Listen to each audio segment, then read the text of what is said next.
مدال آوران کیک بوکسینگ برگشته از رقابت‌های این رشته در ایران از سوی ریاست تربیت بدنی و ورزش تقدیر شدند. در این مسابقات 120 ورزشکار 7 کشور آسیایی به شمول 6 ورزشکار افغان اشتراک داشتند که ورزشکاران افغان توانستند 4 مدال را کسب نمایند.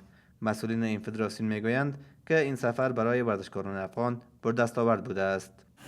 مسابقاتی که در کشور جمهوری اسلامی ایران بود با اشتراک 7 کشور اشتراک کرده بود در مسابقات که تیم افغانستان متشکل از 6 ورزشکار و یک هیئت و یک مربی در رویداد اشتراک کرده بود که ما تانستیم خوشبختانه 2 مدال طلا، 1 مدال نقره، 1 مدال برنز به دست بیاریم. در این مسابقات 7 کشور که اشتراک کرده بود در ختم مسابقات جمع بندی شدند. خوشبختانه افغانستان مقام دوم گرفت، خود جمهوری اسلامی ایران مقام اول گرفت، کشور ترکیه با کسب 1 کمربند و 2 مدال، 1 مدال طلا و 1 مدال نقره جایگاه سوم گرفت. ورزشکاران ما در این مسابقات خوب درخشید.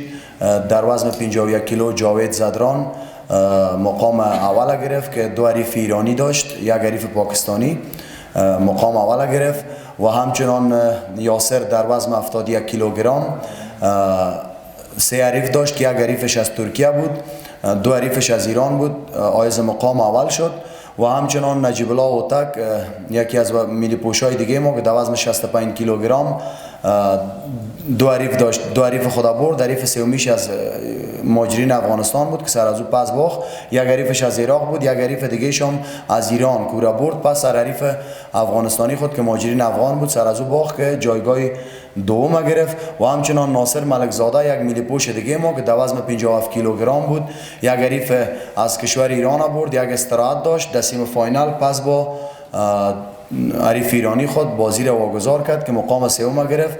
2 بازیکن دیگه ما که در مسابقات نتونست نتیجه بگیره، فایتای خوب داشتن، مبارزه خوب داشتن. این کلان افتخار است، 2 مدال طلا در مجموع 4 مدال برای ما کلان افتخار است. دستاوردها یا این افتخارات پی در پی که در سال روان بالاتر از 110 مدال تا می فعلا ما امسال که در تاریخ ورزشی بی‌نظیر است ما شما شاهد هستیم که در طول عمر یاد من نمیاد که بالاتر از 50 مدال ما آورده باشیم. بالاتر از 110 مدال ما در سال روان شاهد هستیم. امیدوار هستم که تا آخر سال دیگه زیادتر شود. مدال آوران نیز از برگزاری این مسابقات ابراز خرسندی کردند و خواستار حمایت بیشتر شدند.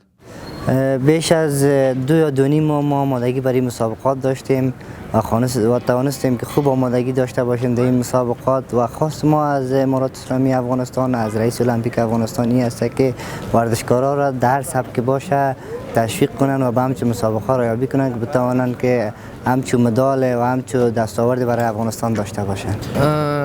واقعا چې ډېرې ښې لوبې بین المللي مسابقې ولې چې ډېر تکړه هلکان پکې راغلي وو، د هر کشور نه هغه هلکان راغلي وو چې هغه دغه کشور په سطحه جنګېده. نو موږ هغې کې وکولی شو چې 2 مقام اخلو او ډېره آمادګي موږ نیولې وه. انشاءالله چې بل دفعه به